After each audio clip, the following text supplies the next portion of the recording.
30,000 capital use பண்ணி 1 crore earn பண்ண போகிற சேலஞ்சில் டே 15 இன்றைக்கி பார்த்தீங்கன்னா நான் சென்செக்ஸில் ட்ரேட் பண்ணியிருக்கேன். நம்மளோட செட்டப் படி இன்றைக்கி கால் சைடில் தான் என்ட்ரி எடுத்தேன். கால் சைடு என்ட்ரி எடுத்ததில் நம்மளுக்கு மார்க்கெட் வந்து ஒரு 3,000 கிட்ட ப்ராஃபிட் கொடுத்தது. அகைன் வந்து மார்க்கெட் ரிவர்சல் ஆகி நம்மளோட ஸ்டாப் லாஸ் ஹிட் ஆகிட்டு அகைன் மேலே போயிருக்கு மார்க்கெட்டு. பரவாயில்ல, நம்ம ஸ்ட்ராட்டஜி படி நம்ம ஒரு ட்ரேடு தான் எடுக்கிறோம். டிசிப்ளினாக 3,000 வந்தோன்னே கட் பண்ணிடும். இதுதான் ரொம்ப பேருக்கு வராது.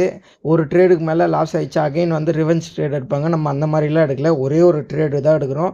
அதுவும் 3,000 ஸ்டாப் லாஸ் ஹிட் ஆகிடுச்சா அவ்வளோதான். அந்த டேவை அப்பயோ க்ளோஸ் பண்ணிடுறோம். இப்போ பார்த்தீங்கன்னா டைம் பாருங்கள் 1:44 ஆகுது. க்ளோஸ் பண்ணிவிட்டேன் நம்மளோட செட்டப் படி.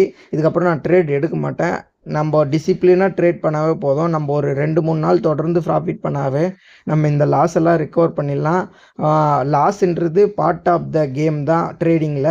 லாஸை அக்செப்ட் பண்ணிக்கணும். என்னை பொறுத்த வரைக்கும் எனக்கு லாஸ் வந்தால் எனக்கு லாஸ் வந்ததை விட என்னோடய டிசிப்ளினை நான் கரெக்டாக ஃபாலோ பண்ணுறேன்.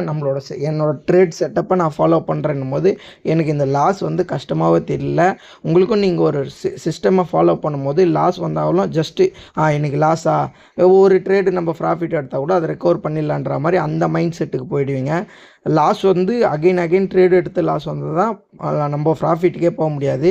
ஒரு லாஸாக அந்த சின்ன லாஸாக இருந்தேன்னா ஈஸியாக ரெக்கவர் பண்ணிடலாம், பிரச்சனை இல்லை. நீங்கள் பெரிய லாஸாக ஒரு டேயில் பண்ணிட்டீங்களன்னா அதை ரெக்கவரே பண்ண முடியாது. அதுக்கப்புறம் நம்ம ஸ்ட்ராட்டஜி கிளாஸ் இருக்குது, அதில் ஜாயின் பண்ணி என்ன கூட இந்த 1 crore சேலஞ்சில் நீங்களும் ஜாயின் பண்ணோம்னா இந்த வாட்ஸ்அப் நம்பருக்கு ஆயின்னு மெசேஜ் பண்ணுங்கள். நான் டீட்டெயில் சொல்கிறேன். இந்த வீடியோ யூஸ்ஃபுல்லாக இருந்துச்சுன்னா லைக் பண்ணுங்கள், சப்ஸ்கிரைப் பண்ணுங்கள், ட்ரேட் பண்ணுற ஃப்ரெண்ட்ஸுக்கு ஷேர் பண்ணி விடுங்க. டே 16 பார்க்கலாம். Bye guys.